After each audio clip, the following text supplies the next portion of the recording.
Merry Christmas to all, and to all a good night. Hi Leo, welcome to the Winds of Jupiter December Tarot reading.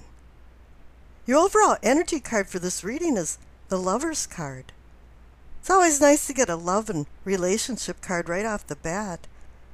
But there's been a lot of things going on lately with lovers and relationships. Back in November, Venus was in Scorpio, and it was in detriment, meaning the planet's in the opposite sign, where it's happy in its home in Taurus.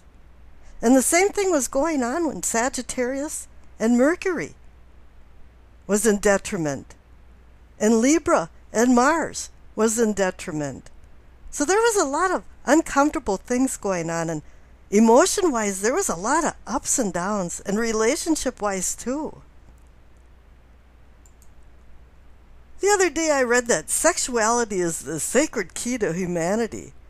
And I thought, is that really true? It appears to be a demise, because there's been a lot of exposure about sexual harassment and rape, and in the entertainment industry, doing interviews on the couch in the office, and hiring people for sex rather than talent.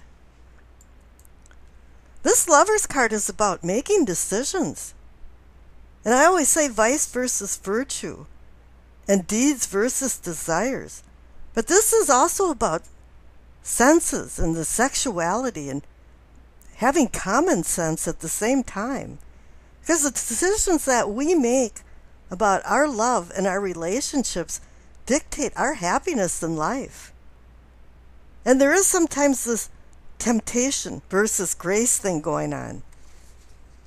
And whether you can get your unconscious inner self to talk to your conscious self and slap your hand and say, don't do that, if you're tempted to do something that can have some negative impact on your life. This really boils down to making the decision between physical and spiritual. Now, this doesn't necessarily have to be a relationship with a significant other. It can be a friendship, a companionship, even a business partnership is involved in this. It really is saying to get your moral compass out and start looking at some truths and consequences involved in the decisions you do make. Now, I had mentioned about exposures coming right and left about various entertainment industries, and now it's going into politicians that are having some type of sexual exposure. We've got the Cosby incidences too, and now it's to comedians. And some type of exposure is coming up because on the left, for what you know, you receive the Moon card and the Sun card.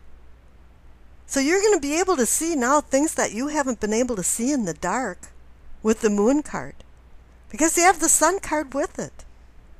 The Moon card is about dreams and intuition, synchronicities, casual events that don't seem connected that eventually will be exposed that they are connected in a funny way.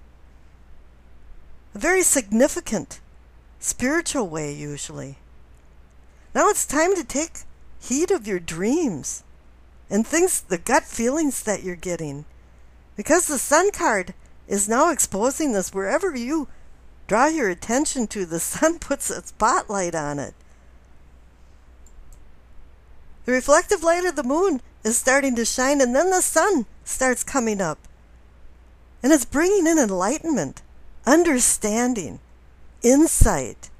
This card is about abundance, success, achievements.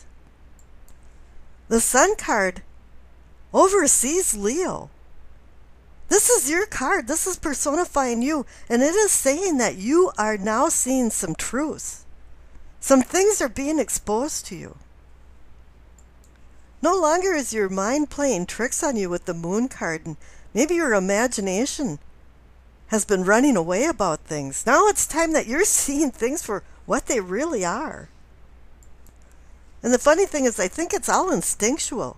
You knew all this was going on. There was some type of deception and lying but you had allowed it to happen, and it made you unhappy. You sacrificed yourself for other people's happiness, and I've seen that happen often.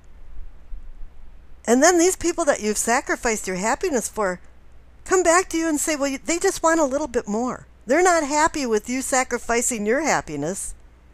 And in the end, you end up becoming bitter. Overall, you have to make sure that you're happy too. This isn't a selfish thing. This is a thing that makes the world go around and make everyone happy. There's no reason that everyone shouldn't be happy in situations, because there has to be compromise in every relationship and in every decision that you make. Now, the cards next door to what you know is what is and can be yours. And you receive the World card and the Two of Wands. Now, the World card is saying you're coming to a completion, an ending for a new beginning. This is an end of a cycle card. It's saying that you learned some lessons, you exposed some things to yourself, and now the realization of the truth is hitting home. And the Two of Wands card is saying now that you're at the end of a cycle, it's time for you to make some decisions for some new challenges. Take on some new projects.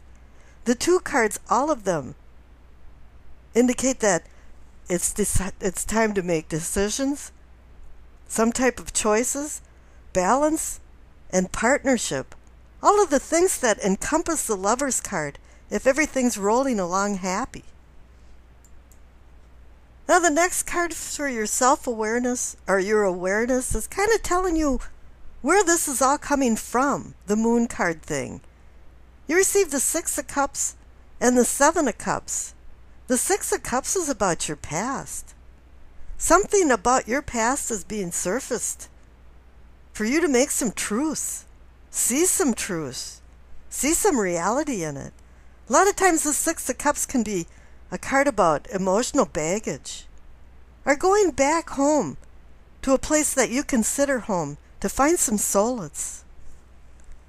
But the Seven of Cups is about making decisions too. This is a difficult decision card, and it can have scattered energy and illusions involved in it. When you're making decisions, a lot of times you want other people to benefit too. But sometimes people have to receive less than others in the decisions that you make. It's a difficult decision, but it's there. One size doesn't fit all, and you can't completely sacrifice constantly your happiness. I think other people have mistreated some Leos in a lot of different ways. And they've used relationships, love and sex, more as a weapon than something that brings joy and happiness. Now, the future cards are really interesting. Receive the Ace of Pentacles and the Sun card. Now, the Ace of Pentacles is about finances and well-being. It's a new beginning. And it's playing off the Sun card because this is more of a spiritual card versus earthly. Pentacles is earth. This is the second time you received the Sun card. It is saying even in the future, more things are going to be exposed. And for you to take advantage of the Ace of Pentacles for a new beginning of well-being. The Two of Wands and the Seven of Cups was saying it's time for you to make some decisions. And the Sun card back there is saying, yeah, decisions about the deception and the lying and things that you didn't really realize that was going on in the backdrop are still being exposed. And now you have the High Priestess and the Magician for the last two cards. And these are the first two cards in the deck. The Magician is about making something out of nothing, using your free will and ideas and having the tools to put things together and advance yourself.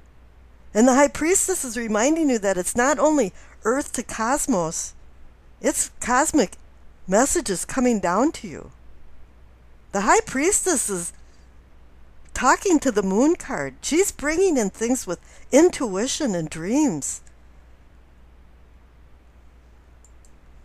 And she's the number 2 card too for the major arcana cards, which is also about making a decision.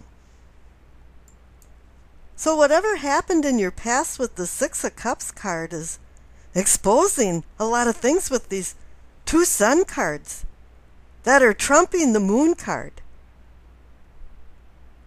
Even the Moon card is now exposing its reflective light to you.